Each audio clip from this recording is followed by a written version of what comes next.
Today we meet Ethan Frank and look into his life as an art history student who aspires for creative control. We'll dive into the shoes of Henry Edwards, a nursing student who's ready to heal the world. And also, take a look behind the scenes of local Syracuse residents who are often overlooked. Stay tuned for the latest edition of Laser Update.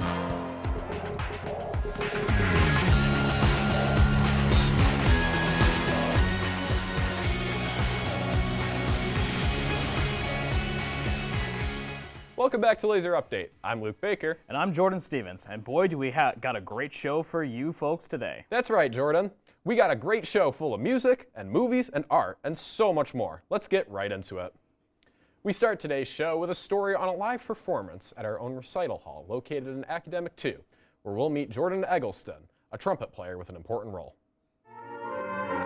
I had the chance of meeting some of the performers for the Wind Ensemble event. And let's just say, I was blown away.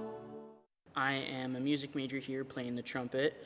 I am one of only two playing in the Wind Ensemble concert tonight, as I will be also playing a featured solo accompanied by the band.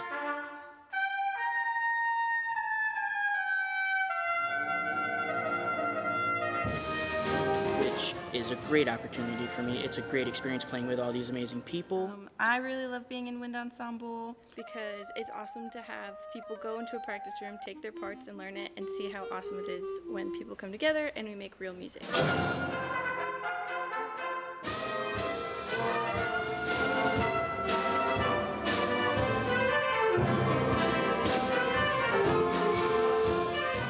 Hopefully these talented students can further their skill and strive for greatness.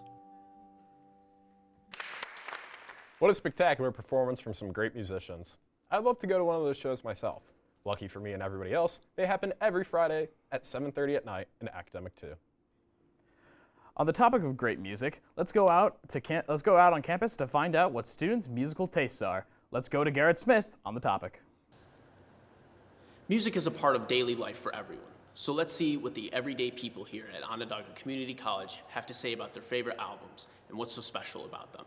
My favorite album would probably be Recovery by Eminem. It's a good one. I like that. It's got a lot of good songs on it. My favorite album would be Maybe Man by AJR. On top of it just being a really quality album with a lot of good songs, there were a couple that had a lot of raw emotion that connected to me a lot. My favorite album would have to be All Things Must Pass by George Harrison. A couple reasons I like it is just the sheer backlog of great music he had that the Beatles never allowed him to produce. My favorite album would be Rio by Duran Duran. I'm a big fan of the 80s and I think they're really cool. And there you have it, some great music tastes from some great people here at Onondaga Community College. I wonder what the rest of campus could be listening to. What great picks by our students and faculty. I'm glad we have such broad music tastes here at OCC. After the break, we'll take a look at talented musician Tyler Babcock. And we'll get to see life through a painter's eyes with Ethan Frank, all coming back up on Laser Update. Here's some more albums that you folks might enjoy. The Fat of the Land by The Prodigy, a British industrial EDM album with hints of hip-hop that make for a great experience. Another great pick for over the weekend is Incubus with their album Science, a bold new take on anti-system nu metal with fun twists and turns that will throw the listener for a spin.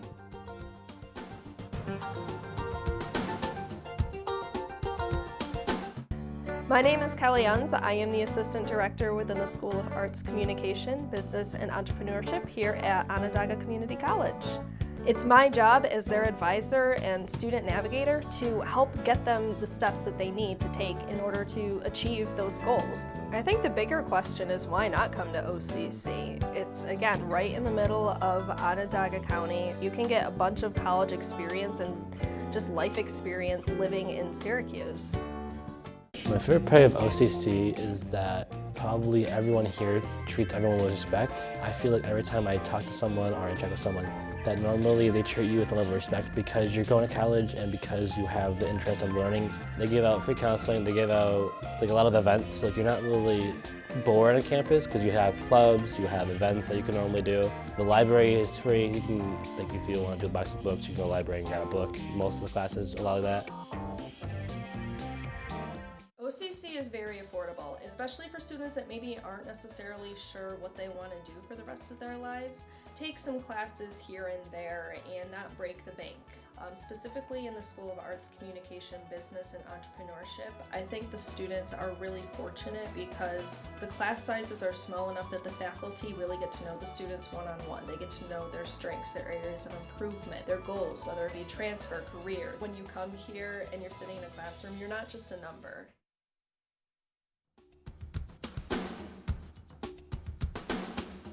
Here's a few classic films that would make for a great movie night starting this weekend. Starting with Good Time, a modern film only released in 2017, the Safdie brothers show masterclass directing with this bank heist flick, starring Robert Pattinson and Buddy Duras. Another amazing movie for you video game nerds is Existenz. Director David Cronenberg builds a world-bending virtual reality experience starring Jude Law and Jennifer Jason Leigh. Welcome back, everyone. I hope the break wasn't too long for you folks. I'm sure it wasn't, Luke. It was only a few minutes. Anyway, let's get back to the show. We start with OCC's next Picasso, as he strives for artistic excellence and financial stability. Here at Onondaga Community College's Fine Arts program, we see a lot of amazing artists, but there's one student who stands out from the rest with flying colors. I'm Ethan Frank. I'm a second semester art major at Onondaga Community College, and I would like to be a full-time artist. I kind of realized that I like creating things, and I came to OCC to kind of discover my path in art and take classes that appeal to my path moving forward in life. Working in the studio at OCC has really helped me because it's very quiet. It's a relaxing place to get my work done. So my process with art kind of begins with to have a canvas gessoed and ready at all times for me to just kind of pick the paints I need and get right to it. Ethan Frank is determined to make his passion a reality, one paint stroke at a time. We hope in the coming years, Ethan Frank can attain his goals as an artist and continue to paint his canvas of life. Speaking of making their way as an artist, a music student whose undying love for making sound waves gives us his story. Here at Onondaga Community College, the music program has some of the most talented people in the county, and one of them shines above the rest with his outstanding musical skill. My name is Tyler Babcock. I am a freshman here at OCC in the music program, and I'm majoring in guitar, as you can see. You know, all my life I've loved music. You know, growing up, I just always was really into it, and it became more of a lifestyle even before I was playing any instruments. It was kind of all I thought about and all I wanted to do.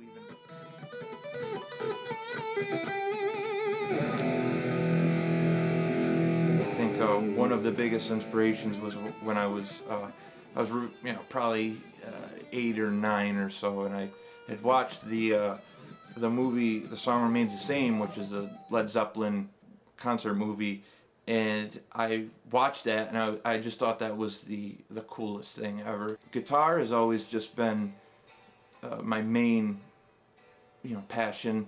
Playing music in general. I love singing and playing any instrument, percussion, keyboard, anything that I can get my hands on. Tyler will continue to do what he loves in the music industry, practicing every day to push his skill to new heights. What an amazing musician with such raw talent. That being said, Tyler is on his way to becoming the next Robert Plant. After the break, we'll discuss some rather important topics. We'll get to see life behind the scenes of Syracuse City. And we'll dive into the story of Henry Edwards, a nursing student who's making his way to the top of his class. Feeling down or off? Drop by the counseling office to talk one-on-one with our many trained counselors. Stop by anytime during the week in Gordon Student Center Room 201 for more information.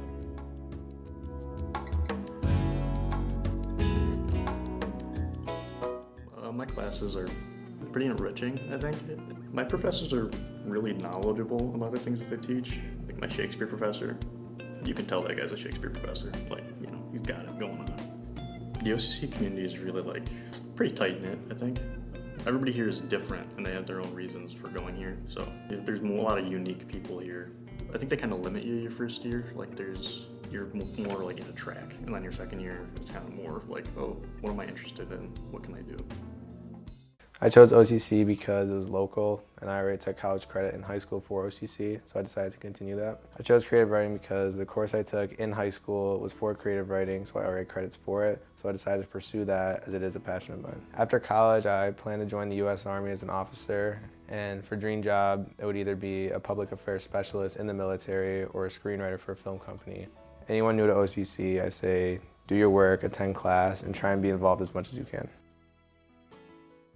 I major in psychology. I chose the program because I want to help people. I've always wanted to do that. I struggle with making friends and being social with other people. So living on campus has given me a better opportunity to make friends. I thought coming here would be just like any other school, but it really is a different dynamic than being at a university. There's still a lot of people who put together things they genuinely care about for people they care about, and it's really nice to see.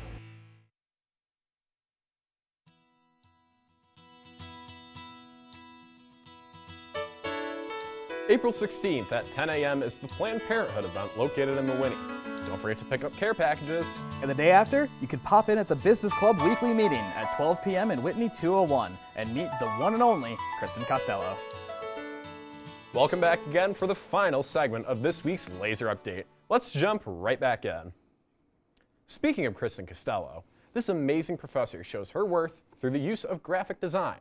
So let's take a look into the mind of her way of visual teaching. Marcos Molina has more. For over 10 years, Kristen Costello has been teaching business students here at OCC, but few know of her history with graphic design. So I think I'm a visual person, that I process information visually, which is part of why I ended up choosing an undergrad major doing graphic design. In my work experience, I was doing graphic design, editing newsletter, doing posters and ads and things on the Metro. That is consistent with kind of my skill set, and the way I process information is to take something, this is an image and also words, and what does it mean? That experience shapes how she sees the world even now, staying on top of all her tasks in a visual way with her bullet journal. My bullet journaling is at least as much about the visual and the artistic side of things. Different subjects that I teach, for instance, are in slightly different parts of the page and different colors. Marketing is purple. Why is it purple? I don't know. It just is. I don't make the rules. I'm not drawing a picture where I have a idea in my head before I get started. I'm enjoying the process of it. When I am using that page for a to-do list later, it gives me joy to see the prettiness of it as well as the functionality, and I get to see the fruits of my labors of making things better and making people's lives better. Even beyond the page, she keeps her sights on the future, helping students reach their full potential towards graduation and making a difference in their community. This is Marcos Molina for Laser Update. What an organized mindset. We're extremely glad to have such a committed professor teaching us the future of business. One of the toughest majors here at OCC is the nursing program, but that doesn't stop committed students from trying to heal the world. Henry Edwards is an aspiring nurse beginning his journey with Onondaga Community College. I came to OCC because originally I was going to stay close to home, but I figured I liked the nursing program here and it's well fit for me, and I've progressed through the program so far. So yeah, some of the classes and programs that I take, one of the main ones that I like is my HIT program that shows you how to get in all like the nooks and crannies of the actual patient forms and everything. We go into like a hospital program, we use EHR Go, for example, and it just really shows you how to layer and format everything. Very evenly and well distributed. Another class that I really like and I'm taking this semester is my communications class. It basically just prefaces how to talk to like, so for example, like a patient or somebody that's upset about something and they come to you. Your job is to reason with them and try to help them, explain to them how they could fix it and why it's not as big of an issue as it may seem. The programs here at OCC have taught me a lot. And so it kind of makes me feel like if I follow this profession and this career, I can make do with what it's worth and actually help people. With OCC's programs and classes at Henry's disposal, he'll have the necessary requirements to further his nursing career.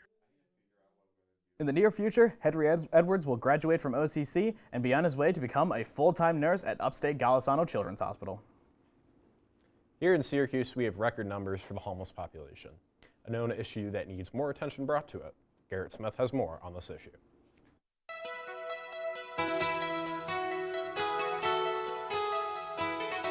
Did you know that beneath the orange facade of Syracuse, New York, there's a silent crisis that demands our attention? Like in many other cities, the issue stems from a combination of social, economic, and mental problems within society. Therefore, homeless individuals face many barriers when it comes to accessing essential services such as clean living spaces, healthcare, mental health services, and job assistance. Unemployment or low wages make it difficult for individuals and families to maintain stable housing. Let's take a closer look into the ongoing homeless issue in Syracuse. My name is James Frederick Williamson. I'm 49 years old. I've been on the street since I was 18 years old. I went to junior high. I never made it to high school. I quit. Hanged out on the streets for a while. Started working at the car wash. Mama said it was time for me to get on my own and kicked me out of the house. Many individuals experiencing homelessness struggle with mental health issues and drug abuse, which can further complicate their ability to secure a better living situation. This issue springs from the lack of parental support during childhood. This lack of support can cause children to face disruptions in their education. This results in academic difficulties, which can lower educational attainment and can limit employment opportunities. Therefore, the lack of education and job skills can increase the likelihood of financial instability and ultimately result in homelessness. Homelessness and drug abuse often create a self-perpetuating cycle. Being homeless can contribute to the substance abuse, and substance abuse can in turn make it more challenging to escape homelessness. That being said, that some homeless shelters may have rules against drug use, and anyone struggling with addiction may avoid these shelters, preferring to stay in places where they can continue to use these substances, which most of the time ends up being the street. This choice can further isolate them from support services, causing more internal issues. In conclusion, the ongoing homeless population issue in Syracuse is a complex challenge, but unfortunately is an issue all over the world. But with a little bit of community effort, we can understand the connections between parenting struggles, drug addiction, and homelessness. We can work towards solutions that provide hope and stability for the people of Syracuse and all over the world. Now you know the truth of homelessness in Syracuse. What a story. It seems Syracuse has a real issue on their hands, but like Garrett said, it's up to us to make the world a better place to live in. Well, that's about it for today, everyone.